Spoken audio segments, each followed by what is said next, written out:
खाने का अर्थ वो मंदिर का दे रहा है तो वो तो अच्छे कार्य में दे रहा है, और खाने वाले पे सोचना पड़ेगा कि किस खाया है, किस परिस्थिति में खाया है, वो सामने वाले की क्या परिस्थितियां हैं, उन पे अनेक बारी बात है। मैं अपने मंदिर के पक्ष में बात है तो मैं तो मंदिर का ही पक्ष लूंगा। एक व्यक्ति ने कहा कि महाराज जी, एक भाई इतना दान देता है, उसका दूसरा भाई पैसे पैसे को मोहताज है, तो उसको दान देना चाहिए कि भाई की सहायता करना चाहिए? तो मैंने कहा दान देना चाहिए। तो बोले महाराज भाई तो दाने दाने को मोहताज है, खाने को भी नहीं है। तो मैंने फिर उसका पता किया कि भाई दोनों को बराबर संपत्ति मिली थी, फिर तेरी संपत्ति कहाँ गई? बोले सब जुआ में खा उड़ा दी। अब एक भाई ने सारा जुआ में खा पी करके बराबर कर दिया और एक भाई ने अच्छी तरह आचरण किए। अब बोलो वो दान देवे या विष्णु भाई की सहायता करे? दान देगा वो अपना भाव क्यों बिगाड़ेगा? अपना भाव क्यों बिगाड़ना? तो ऐसा नहीं, पात्र पात्र ही कहलाता है। पात्र तो स्वयं भूखा रह करके दिया जाता है, तो फिर पात्र को दान तो किसी को भूखे रह करके देने में कोई बाधा नहीं। हमारे यहाँ दान की परिभाषा है, जो तुमने दान दिया उसका मूल्य नहीं है, मूल्य है तुम्हारे दान से क्या हुआ, क्या हुआ।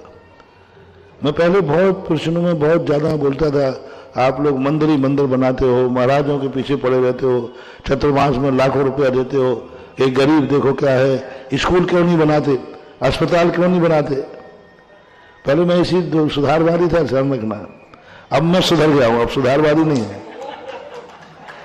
उसका कारण है, तो मैंने बहुत सोचा कि मैं इतना कहता हूं तो भी और सब हाँ महाराज, मैंने गलत तो नहीं, आप सही बोले। तो फिर दान लिखाओ, लिख लो 5,000 और मूर्ति, अरे महाराज जी 1 करोड़ लगाओ। तो मैंने कहा क्यों? वही व्यक्ति मंदिर में 1 करोड़ दे रहा है और स्कूल अस्पताल की बात आई तो 5 लाख 5,000 दिखा रहा है, व्यक्ति वही है। और नहीं हो तो आप प्रैक्टिकल कर लेना। जितने लोगों ने बड़े बड़े दान बोले हैं, बोलते हैं, अब उनसे कह दो मंदिर के स्थान पर यहां स्कूल बन रहा है, पूछ लेना वो राशि रहेगी? मनोज जी पूछ लेना, तो बैठे मोर्चा जी वगैरह कोई तो अरे महाराज जी क्या बोल रहे हैं आप? नहीं बनेगा। क्यों? दान का उपयोग क्या है? आज स्कूल में पढ़ने के बाद विद्यार्थी पढ़ गया, पढ़ने के बाद वो क्या करेगा? बोलो, माला फेरेगा, सर के माल गिनेगा, संसार बढ़ाएगा। इसलिए वहां तो दान देने के बाद मात्र सहयोग का पुण्य लगेगा, दान का पुण्य लगेगा, क्योंकि पात्र को दान देने को कहा है। क्यों कहा पात्र को दान देने? ये अपात्र हैं, क्योंकि अपात्र वो कहलाता है जिसको दान देने के बाद संसार में ही वृद्धि होती है, वो अपात्र दान कहलाता है।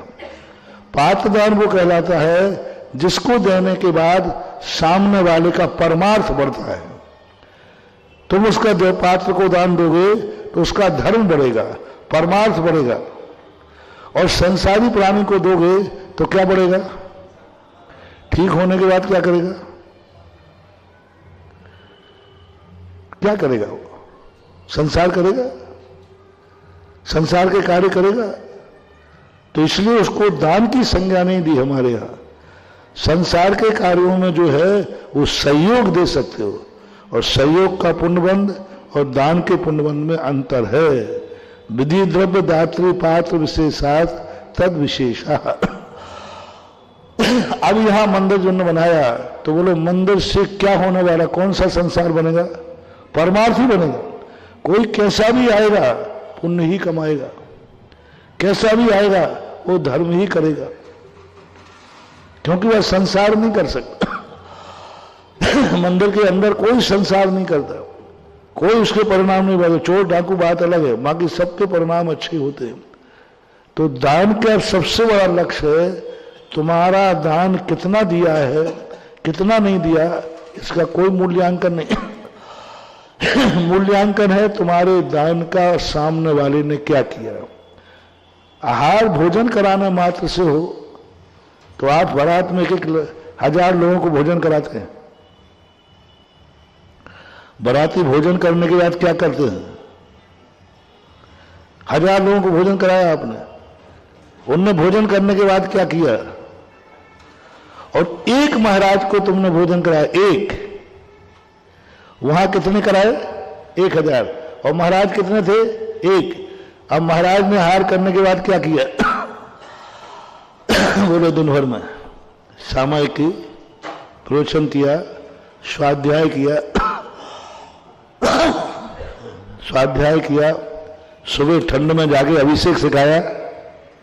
हाँ, आज ऐसी ठंड में जाके अभिषेक सिखाया, बारिश में सिखाया। आपके दान देने के बाद बोलो कितने, जिसने कल आहार कराया हो उसके आहार करने के बाद मैंने कितने कार्य किए उसका हिसाब लगाओ कल से।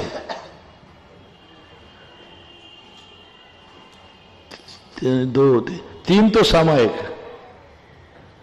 3 प्रतिक्रमण, प्रवचन 2, 1 प्रवचन, जिज्ञासा, और ऐसी भयानक ठंड में, पत्तल गली में, और उसमें भी पतली गली में।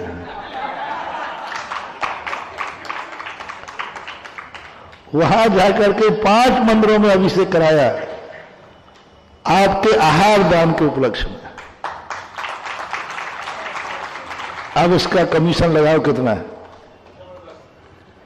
पूज्यवर पद्मानंद महाराज ने लिखा है, जो मुनि को आहार देता है वो साक्षात रत्नत्रय दे रहा है, रत्नत्रय दे रहा है, मुनि पद दे रहा है। क्योंकि इससे अन्न से मुनि पद, सामयिक दे रहा है, 12 तप दे रहा है। कार्तिक अनुप्रेक्षा में 12 तप का नाम लिया कि वो 12 तप दे रहा है मुनिराज को। वहां रत्नत्रय दिया, रत्नत्रय दे रहा है, मुनि पद दे रहा है।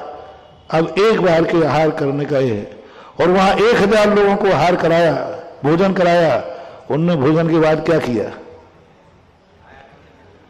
एक महिला दिन भर में 10 लोगों को तो भोजन कराती है बेचारी, बनाकर करा दिए। उसको पुण्य क्यों लगता है? क्योंकि तुम भोजन करने के बाद क्या करते सबको मालूम है। तो ये सब चीजें लोग कहते तो हैं कि लोग महाराज तीर्थ क्षेत्र बना रहे हैं, मंदिर बना रहे हैं, स्कूल विद्यालय क्यों नहीं बना? चलो मैं तैयार हूं, आ जाओ। जो ये कहते हैं, मैंने भाई मंदिर को कोई व्यक्ति 10 करोड़, 50 करोड़, 1 करोड़, लाख जो भी बोल देते, जल्दी बोल देते। 24 ही बनाना हो तो 24 मंदिर यूं आ जाएंगे। चलो अब मैं पूछता हूं, जिनको विद्यालय बनाना हो वे सामने आ जाए। मैं भी अभी तक विद्यालय 25-30 खोल चुका हूं, आगरा में भी खोल दूंगा। कौन दानी है माई का लाल? आ जाए सामने। आओ, जो कह रहा है वो ही नहीं आएगा। जो कह रहा है मैंने वो भी आजमा लिया। एक व्यक्ति ने जब स्कूल की वहां चर्चा चली तो उसने 1 लाख या 1.25 लाख रुपया बोले। और कुछ दिन बाद वो मेरे से ही महाराज जी मेरा ऐसे मन नहीं लगता, ये नहीं लगता। फिर वहां 24 ही बनी तो 40 लाख रुपया बोल दिया उसने वहां। मैंने कहा भैया तू क्या कर रहा है? इसको कन्वर्ट कर विद्यालय में। अरे महाराज जी विद्यालय में तो उतना ही रहने दो। कहने की बातें हैं। आप दातारों का दिमाग देखिए, उनको क्यों नहीं आ रहा वो दान। हॉस्पिटल में, विद्यालय में जैनी है, बुद्धि की खोपड़ी है उसके पास। वो ये देखता है मेरे दान से संसार बढ़ेगा या परमार्थ बढ़ेगा। क्या बढ़ाओगे आप संसार को? आज भिखारी खा करके क्या करेगा? ठीक है, सहयोग दो, करुणा करो। दान तो पात्र को ही दिया जाता है। दान की कोटि तो जब ही मानी जाएगी जिसके दान देने के बाद व्यक्ति धर्म करे, धर्म होवे तो वो दान है, बाकी सब सहयोग है। तो